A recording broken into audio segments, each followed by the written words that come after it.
चलिए आइए स्टार्ट करते हैं। जो आपके पास डेटा आज का वो क्या है, आयन है। आयन को समझने से पहले आप सभी लोग जानकारी रखे हुए हैं कि अगर मान के चलिए कोई परमाणु है, संयोजी इलेक्ट्रॉन के बारे में आप जानते हैं ना, कल की क्लास में हम देखा था कि संयोजी इलेक्ट्रॉन कौन होता है और कोर इलेक्ट्रॉन कौन होता है, पता है आप सभी को। तो किसी तत्व के अंतिम सेल में उपस्थित परमाणुओं की संख्या को, यानी कि किसी तत्व के अंतिम सेल में उपस्थित इलेक्ट्रॉन की संख्या को क्या कहते हैं, संयोजी इलेक्ट्रॉन कहते हैं। और संयोजी इलेक्ट्रॉन को छोड़कर बाकी जितने इलेक्ट्रॉन बच जाते हैं वो सभी इलेक्ट्रॉन क्या कहलाते हैं, कोर इलेक्ट्रॉन। एग्जांपल के अगर सोडियम उठा के देखें तो सोडियम के पॉली से के सेल में 2 इलेक्ट्रॉन भरता है, एल सेल में 8 गो, और उसके बाद शेष कितना बच जाएगा, 1। और इसमें कोई पूछेगा कि सोडियम का जो इलेक्ट्रॉनिक विन्यास है वो 2 8 1 है, 2 8 1 है, तो अगर आपसे पूछा जाए कि इसमें बताइए कि संयोजी इलेक्ट्रॉन कितने हैं, तो क्या जवाब दीजिएगा। किसी तत्व के लास्ट वाले सेल में, अंतिम वाले सेल में जो इलेक्ट्रॉन रहता है, लास्ट वाले सेल में कितना इलेक्ट्रॉन है यहाँ पे, तो एक कौन सा इलेक्ट्रॉन हो जाएगा, संयोजी इलेक्ट्रॉन। ठीक है, तो आप ध्यान रखना है कि परमाणुओं के इलेक्ट्रॉन का त्याग करने में और ग्रहण करने में जो इलेक्ट्रॉन मदद करते हैं वो इलेक्ट्रॉन कौन होते हैं, संयोजी इलेक्ट्रॉन ही होते हैं। कभी भी कोर इलेक्ट्रॉन भाग नहीं ले सकते हैं। त्याग या ग्रहण करने में मदद कौन करेंगे, संयोजी इलेक्ट्रॉन ही होंगे, कभी भी कोर इलेक्ट्रॉन भाग नहीं लेते, इतना ध्यान रखोगे। और संयोजी इलेक्ट्रॉन को छोड़ करके यहाँ पे एक इलेक्ट्रॉन ये जो है वो संयोजी इलेक्ट्रॉन हो गया, और संयोजी इलेक्ट्रॉन को छोड़ने के बाद से जो कोर इलेक्ट्रॉन बच जाते हैं उस कोर इलेक्ट्रॉन को जो एक इलेक्ट्रॉन को त्याग करने का, संयोजी इलेक्ट्रॉन को निकालने के बाद शेष सभी जो इलेक्ट्रॉन हो क्या कहलाएंगे, कोर इलेक्ट्रॉन। तो मान के चले कि जब 2 8 1 है, यहाँ पर 2 8 1 है, तो एक इलेक्ट्रॉन जो है वो आपका संयोजी इलेक्ट्रॉन काम कर रहा है। तो कोई पूछ देगा कि बताइए कि सोडियम में कोर इलेक्ट्रॉन की संख्या बताएंगे तो कितनी होगी, कितना होगा, 10 होगा। ध्यान रखिएगा 8 को और 2 को जोड़ना पड़ेगा, एक को निकाल दीजिए संयोजी वाले को, बाकी सबको ऐड कर लीजिए तो क्या निकल जाएगा, कोर इलेक्ट्रॉन। दिमाग दौड़ाइएगा। अगर आपसे मैं पूछ दूं क्लोरीन है तो उसका 2 8 7 होता है, तो आपसे पूछा जाए तो कितने बच्चे हैं, इसमें बता सकते हैं कि संयोजी इलेक्ट्रॉन की संख्या कितनी होगी। इसमें संयोजी इलेक्ट्रॉन की संख्या कितनी, लास्ट वाले में कौन है, तो 7 कौन से इलेक्ट्रॉन होगा, संयोजी इलेक्ट्रॉन।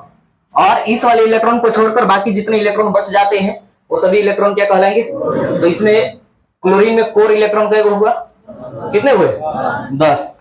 कोई तकलीफ है आपको, बोलिए। अब आइए, संयोजी इलेक्ट्रॉन तो ग्रहण करता है या संयोजी इलेक्ट्रॉन कहीं त्याग होता है या ग्रहण होता है। अब आइए उसके ऊपर ही थोड़ा सा चर्चा करना पड़ेगा, तब जाके आयन एकदम देखिए जड़ से बेसिक टू एडवांस। चलिए अब आप ध्यान रखेंगे यहां से, संयोजी इलेक्ट्रॉन का त्याग कब होता है और कब संयोजी इलेक्ट्रॉन का ग्रहण होता है, और कब त्याग और ग्रहण दोनों नहीं होता है, साझा होता है। कोई बता सकते हैं मुझको, 1 2 3 4 5 6 7 8 9, चलिए आप बताइए।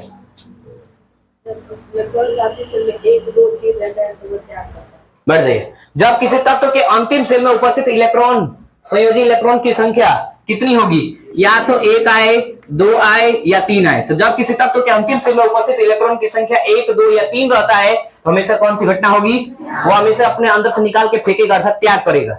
अब जब किसी तत्व के अंतिम सेल में उपस्थित इलेक्ट्रॉन की संख्या 5 6 7 रहे, मतलब 5 6 7 रहे, तो हमेशा वो क्या करेगा, वह ग्रहण करेगा, हमेशा लेगा, इलेक्ट्रॉन को ग्रहण करेगा वो।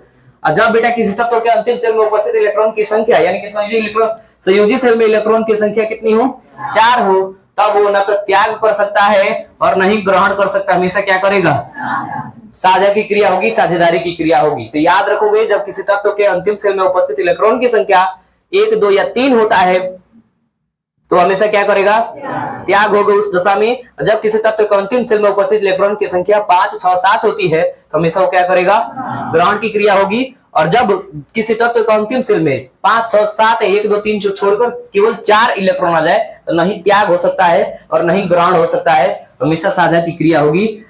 इसको साझेदारी भी आप कर सकते हो, हमेशा साझेदारी की क्रिया होगी।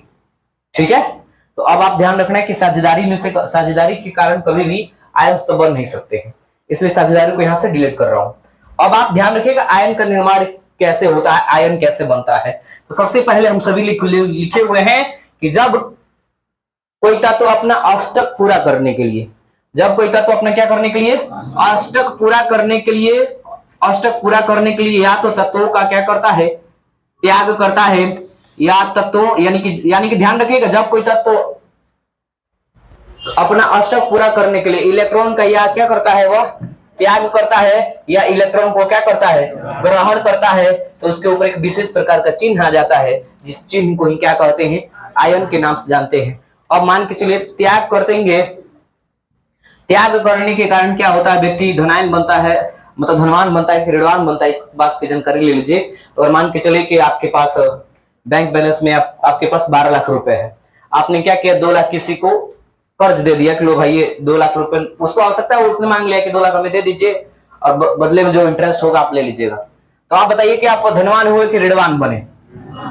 हाँ बताइए भाई, आपने उसको कर्ज के तौर पे दिया है, समय पड़ने पर वो पैसा भी आपका वापस करेगा, उसके साथ जो इंटरेस्ट होगा, जो ब्याज होगा वो भी वापस करेगा, तो आप धनवान हुए।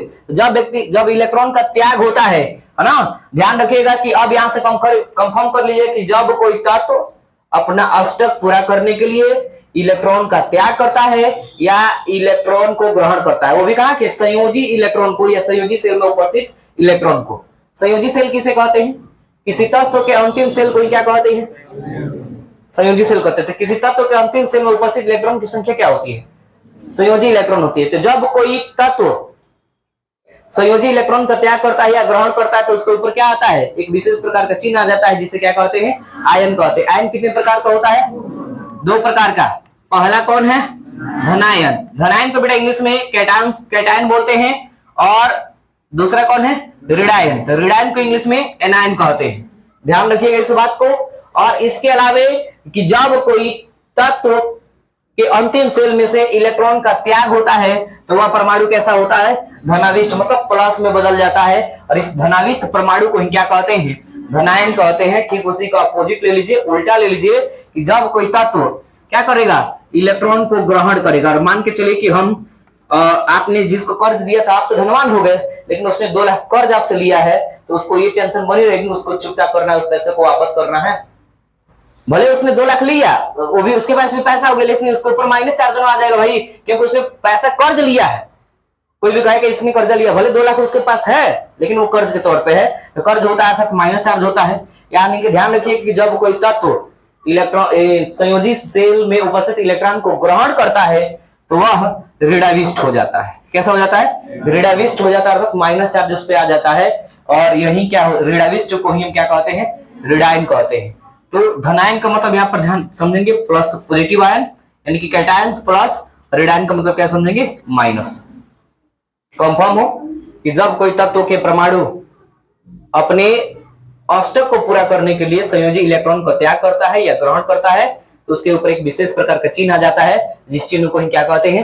आयन कहते हैं। आयन कितने प्रकार के होते हैं?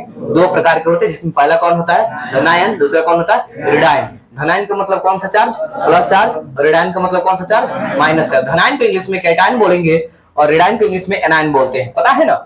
अब याद रखिए कि जब कोई तत्व के परमाणु इलेक्ट्रॉन को ग्रहण करता है, इलेक्ट्रॉन को ग्रहण करेगा तो वह ऋणाविष्ट हो जाता है, जिसे क्या कहते हैं? ऋणायन कहते हैं। जब किसी तत्व के जो परमाणु होते हैं इलेक्ट्रॉन को क्या करे, इलेक्ट्रॉन का त्याग करता है तो वह धनाविष्ट में टूट जाता है, और इस धनाविष्ट को ही क्या कहते हैं बेटा? धनायन कहते हैं। If you have any problem you can tell me, I will clear your doubt. यदि आपको कोई समस्या है, पूरे जितना लिखे हुए हैं उसमें कोई तकलीफ है तो आप पूछ लीजिए। मैं फिर से एक बार रिपीट कर दूंगा, आपको क्लियर जो भी डाउट है उसको क्लियर कर दूंगा।